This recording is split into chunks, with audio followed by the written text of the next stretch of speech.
Welcome back, Brooklyn Nets fans. Sorry, no video today. I don't feel like turning my camera on, so I'm probably doing you guys a favor anyway. And I will come out with this in podcast form eventually, so you guys got to get on my ass in the comments. I'll get on it eventually. So anyway, for now, we're still on YouTube with the Nets content. Anyway, the Nets beat the Celtics 123-104 tonight, improved to 14-5 on the season. They are 12-2 in their last 14 games. Their only loss is coming to the second night of a back-to-back at Chicago, and of course that game against Golden State where they got blown out.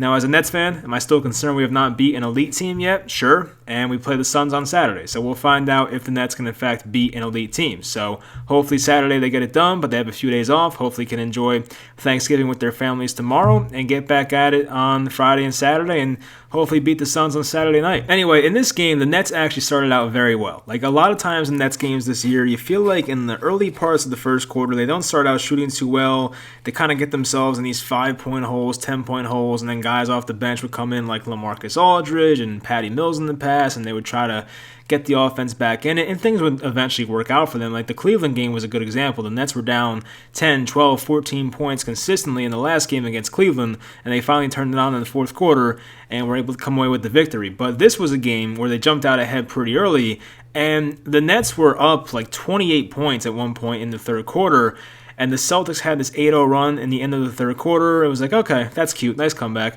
And then in the fourth quarter, they went on like this 14-0 run or something along those lines, and the Celtics actually cut it to an 8-point game. Not 8, it was a 12-point game at one point. So the Celtics made a comeback. I wouldn't say the Nets blew a lead because, a 12-point lead is still a nice lead to have, but it went from 28 points to 12, so it was a bit concerning there for a little bit. The crowd very much got into it there at TD Garden, so it was a bit concerning there, but eventually Kevin Durant came back in. We saw James Johnson come back in. James Johnson had a couple nice reverse layups, and James Harden made some nice passes. Kevin Durant was making tough shots, and the Nets were able to come away with the victory. And I can't forget Patty Mills. Patty Mills has been unbelievable. By the way, 8 of 12 field goals tonight, 7 of 10 from 3. He's been unbelievable this year, a plus 20 as a plus minus for him tonight, 23 points total. He has to be one of the, if not the best, off-season free agent signing in the NBA this year. You can't really find many guys impacting their team as a free agent that, as much as Patty Mills is impacting the Nets so far this year. And I'm sure a lot of it is because,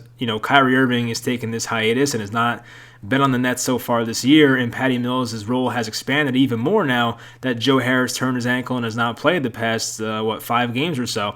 So not having Joe Harris, not having Kyrie Irving definitely has expanded the role for Patty Mills, who played 33 minutes tonight. But Patty Mills has been unbelievable, and I don't know how much longer you can keep this up. I don't think it's sustainable to shoot this great from three-point land, but it is so far awesome. He's coming up clutch when we need him, and the same thing with LaMarcus Aldridge, who was 7 of 13 tonight. LaMarcus had 17 points, a plus 13 plus minus. I mean, he was great as well. LaMarcus Aldridge, of course, made some tough shots, and there was one shot he made where it looked like he got fouled, and he fell to the floor after he made it, but he's been great. I mean, LaMarcus is 36, 37 now, but he just looks like he's 25 out there. As for KD, as for Harden, it wasn't the best game from those guys. Harden was 4 of 13, KD was 8 of 16, but you saw the leadership come through. The Nets were off to the side having conversations. James Harden, of course, is a good leader. I never knew that about him, by the way. I definitely underestimated his leadership when he came over here from Houston. James Harden always came off as like not a selfish guy, but more of just like keeping to himself, and he just goes out there and puts up his stats and goes home. He always seemed like that type of guy at Houston, but now that I get to watch him game in and game out, he's actually a good teammate. He actually communicates with guys and says, I want you to be here, this is what I want you to do in this situation. He's actually very much a big communication guy. I did not really expect that when he came over here. I guess a big part of this game, not like a big part, but we saw LaMarcus Aldridge start, and it's kind of a new thing because Blake Griffin, I think, has started every game for the Nets so far this year, and Blake Griffin did not play a single minute in this game. He gets a DNP coach's decision, which is kind of odd. I mean, it's not the most surprising thing in the world based on how Blake Griffin has played so far this year.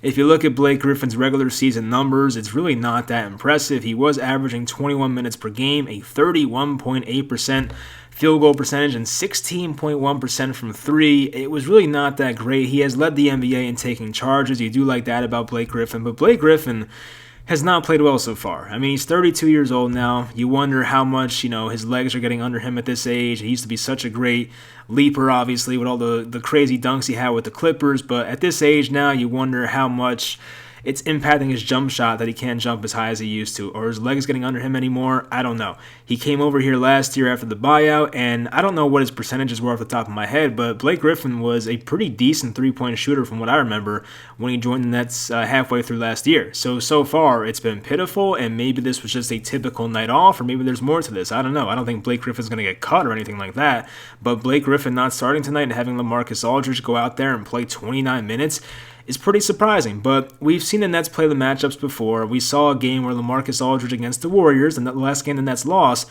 LaMarcus Aldridge I don't think was a part of the game plan, and Aldridge did not make his first appearance until halfway through the third quarter. So maybe the Nets looked at this matchup against the Celtics and said, this is not a Blake Griffin game. Maybe that was part of it. The Nets, obviously, as I said in the beginning, they came out shooting the ball well. They got off to a nice lead, and then coaches may have said, hey, we don't need Blake Griffin. So they probably, could have benched him the entire game for that reason, or maybe there's more to it. Maybe Steve Nash is very disappointed with the way he's played so far and is like, hey, this is a wake-up call. Get your head out of your ass and start shooting the ball better. Maybe that's it. Now, as for Cam Thomas, the first-round pick for the Nets this year, a guy that, I'm not an NBA draft guy. I have no idea what goes on in the NBA draft, but, Cam Thomas apparently was supposed to go somewhere in the lottery, somewhere in like that top 14 area, and Cam Thomas fell to pick number, I think it was 27, to the Nets, and a lot of people were surprised by that, and Cam Thomas had this aura about him that he was just not a passing guy. He was more of just, he never passes the ball. He chucks up a lot of shots. That was just his nature. And we saw it in Summer League, but I think Cam Thomas' self-awareness has been good on this team so far. He realizes that he's playing next to two superstars. He's in the NBA. He's next to guys like veterans like, Aldridge and Millsap and all these guys that have been around forever. And I do think, Cam Thomas has realized, hey, I can't come in here and chuck up a bunch of shots. Cam Thomas has made some very tough step-back shots in this game. He had a couple incredible shots in this one, actually. He had a great block on Dennis Schroeder, I believe. He pinned it on the backboard.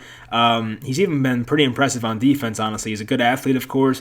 But Cam Thomas played 25 minutes tonight. I think he was one of the first guys, if not the first guy off the bench, which we have not seen yet, really. I think we saw it maybe one time against the Cavs. He came in early in that game, I feel like. But Cam Thomas now, even at the age of 19, 20, I think he's 19 still, is working his way into this rotation. And once again, like I said for Patty Mills, part of that is because Kyrie Irving is not here and Joe Harris is not here. Extra minutes go to those guys. Of course, someone has to fill in those minutes. You can't have Kyrie on his couch fill in those minutes. If Cam Thomas has to fill in, Patty Mills has to play more, all those type of things. But Cam Thomas was impressive. 4 of 11. He was 0 of 6 from 3, so that sucked. But 5 of 6 from the free throw line, 2 rebounds, 3 rebounds, 3 assists, and that 1 block, as I just mentioned. So his plus-minus was a minus 15. That's interesting, but I don't think he was that bad. Had 13 points total.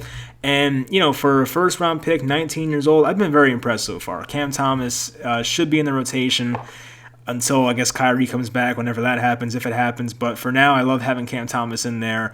And the Nets don't have too many young guys that, we are looking to have develop. A lot of the Nets roster, of course, is just seasoned veterans that have been around forever, and you're hoping they hold up throughout the regular season. The Nets, outside of Cam Thomas, outside of Nick Claxton when he plays, outside of Day'Ron Sharpe when he plays in garbage time, and guys like Kessler Edwards, the Nets don't have many young guys. There's not many guys that us Nets fans will look forward to as, hey, this guy could be the future. And, Javon Carter, I think, is somewhat young. I'm looking up his age right now. He's 26. I mean, he's not that old. So Javon Carter might be in that group as well. But still, some of these guys are in their late teens, like guys like Thomas and Sharp. So it's fun to watch them come out here. And Cam Thomas was playing big minutes, and I've been impressed so far, honestly, especially for his age, and things, of course, will get better as time goes on. He's been a better playmaker and better defender than I expected. We know that kid can score the hell out of the ball. We saw it in Summer League, of course. He put up 40-something points in the G League a few days ago.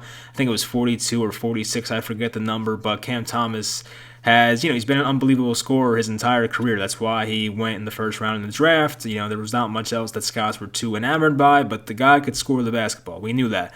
And I do think the leadership of Kevin Durant and James Harden, they've taken Cam Thomas under their wings, and it's worked out so far. Cam Thomas has embraced that. He has taken that role of being that student, and Kevin Durant and James Harden are the teachers right now, and I'm sure the rest of the Nets coaching staff is the same way.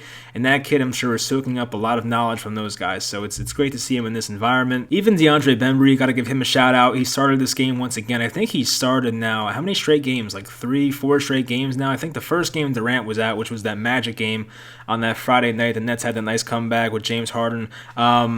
I think that was the first time Bembry started in place of Kevin Durant, and Bembry has been starting ever since. And Bembry played 26 minutes tonight, and he was impressive, especially defensively early on. I feel like he had a bunch of steals. He had 3 steals in this game and 1 block, 2 turnovers, but plus 16 plus minus. I mean, Bembry was really good in this game. 4 of 5 from the field as well. 1 of 2 from the line, 10 total rebounds. So yeah, Bembry is, he's one of those guys that the rest of the NBA probably could have had, right? You're thinking Bembry was a guy who wasn't signed for too much money, but that's what separates Sean Marks and makes him a great GM. Anyone in there, anyone out there, any fool can go out there and sign Kevin Durant and sign Kyrie Irving, right? We all know those guys are great players. Anyone can go out there and trade 7 first-round picks for James Harden, right? Anyone can do that. We know those guys are great. But what separates Sean Marks from the other GMs in this league, or most of the other GMs in this league, and what makes Sean Marks such an incredible GM is that he finds these gems, these diamonds in the rough that other GMs around the NBA are not seeing. Guys that he's found like Spencer Dinwiddie, guys that he's found like Joe Harris, guys that he's found like Bruce Brown, guys that he's found like DeAndre Bembry now, and I'm sure some other guys I'm forgetting. There's guys that Sean Marks finds, it seems like every single year, that end up being big impact players on this Nets team, and that's why I think he has to be one of the best GMs in the NBA. Once again, anyone can sign the superstars, but can you find those guys in the bottom of the depth chart to really help this team get those tough wins? And he does know how to find those guys. We've seen it by now. He definitely does that. So I love Sean Marks. I hope he's here for another 30 years, honestly. So definitely been impressed by him. But anyway, for this win, I mean, look, I despise the Boston Celtics. I hate them. I really do. I don't like to say hate, but I do hate the Boston Celtics. My brother's a Celtics fan. I have a few Celtics fans that are friends of mine. So don't like that team whatsoever. And I'm happy we went out there and beat them. I'll admit I was a little concerned at the end when the Nets started blowing the lead and the crowd got into it, and the feistiness and the intensity really picked up in that game. Marcus Smart was on the floor as usual. James Harden was on the floor. Dennis Schroeder was on the floor. A bunch of guys were just all over the place. So the game got a little frisky at the end, but I mean, it definitely was okay because Patty Mills bailed them out with another corner 3, a very high arcer. And Patty Mills is just unbelievable. I mean, him and LaMarcus Aldridge have just gone so far and above what we expected as fans, and it's been great. So that's pretty much all I got for tonight. I'm excited for Saturday. Let's go out there and beat the Suns. I'm tired of having that cloud over our heads of like, can we beat a good team? I don't know. The Nets have beaten good teams this year. They've beaten Washington, who has a good record. They've beaten the Sixers, who not off to the best start, but we know who the Sixers are. They've beaten Atlanta, so they've had some good wins in there. But they have not beaten the best of the best. And, of course, losing to Golden State by a ton of points was not what you want to see. Losing to an impressive Chicago Bulls team was not what you want to see. You look at the Nets' losses this year. Milwaukee, that's usually a really good team. That was opening night, the ring ceremony for them. Charlotte, they're a pretty good team, I think, for the most part. Miami should be a good team, lost to them.